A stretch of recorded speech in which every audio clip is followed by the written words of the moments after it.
Hi, this is Miata Malone coming back to you with a motivational moment with Miata. Listen, as I was just sitting here, um, I was thinking about a time. Well, actually, I ran across an old video where I sang a song to a supervisor at her retirement luncheon, and that was 5 years ago. This is 2023, so 2024, so it was 5 years ago. And during that time, I just felt so inadequate to be asked to even sing that song for her.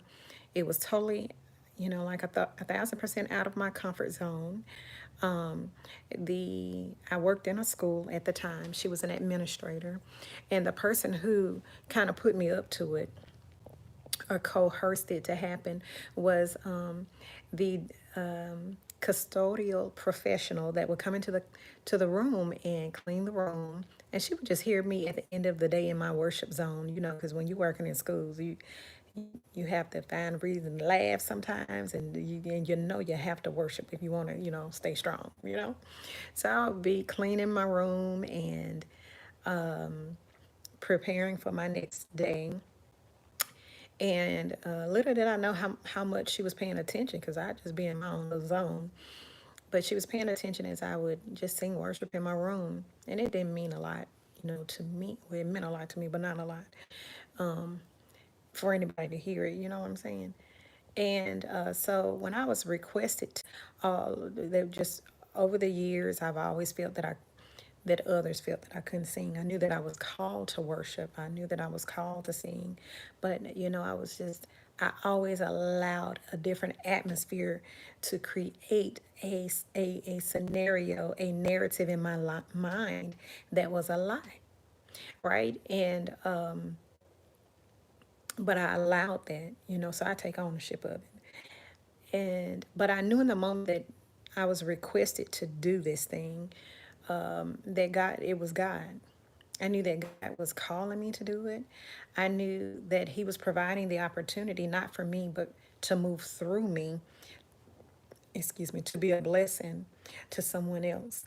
And God knew that I was not going to pass up that opportunity to allow Him to minister through me. And the song that I sang was Wing Beneath My Wings. I had never sung the song before, didn't even know all the words to it. Holy Spirit just dropped it in my spirit after I said yes to the opportunity, which I think it took me about a day or so to say yes, because just the fear just gripped my little soul. And I had about a couple of days to try to rehearse that song, find a key, find a video, an instrumental to be able to match my voice to and everything. And still, y'all, I'm still sitting here, I was still thinking it is not sufficient, is I'm just inadequate, but I knew I had to make this move. And as I went back and watched that video today, I just reminded of the faithfulness of God. And even though I haven't had many opportunities since then either, but I didn't create them either. So why not? Huh? But anyway, I was just reminded of the faithfulness of God, because I remember feeling like I was going to pass out. I got so hot before it was my turn to go up and minister a song. I had paper. I had to read the words because I just knew I was going to forget the words. And I was just nervous. It wasn't 100%.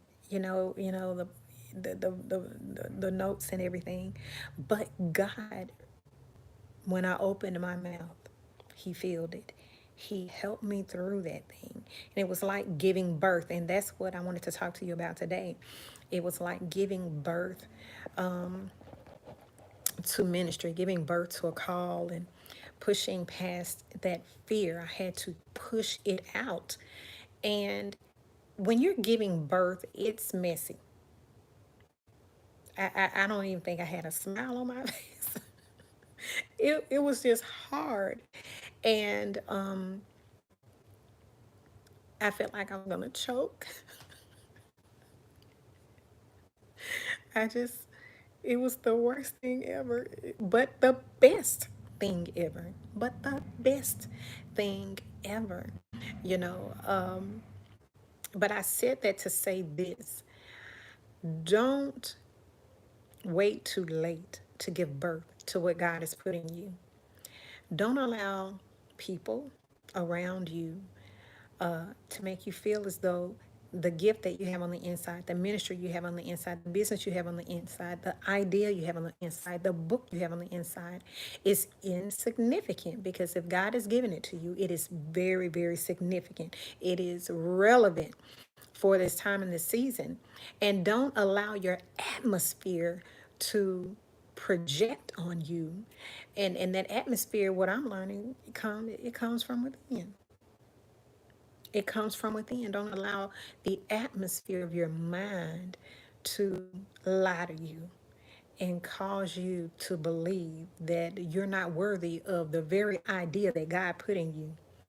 If God put it in you, you're worthy of it, right? And you're worthy to carry it. And you're worthy to carry it at your maximum potential because God has need of it. And then those connected to you have need of it too. But I thought about an atopic pregnancy. When a baby remains in the womb for far too long, the very environment that was created to allow the baby to grow and to develop, right? Because if it stays in that womb too long, becomes that very same atmosphere starts working against the baby and the mother. It starts working against the baby and the person carrying the baby, and it starts creating a toxic environment. So I want to encourage you to give birth to what God is giving you. I'm encouraging myself also. Give birth to what God is giving you so that it don't turn toxic. It don't turn toxic in your mind. It doesn't turn toxic in your heart. And it doesn't turn toxic in an environment you create, right? Or an environment around you. And that it is not toxic to the people, the very people that you're pushing this gift out to be a blessing to. Give birth today. Don't wait too late. Don't allow it to become toxic. Just wanted to share that with you. Be encouraged. Until next time.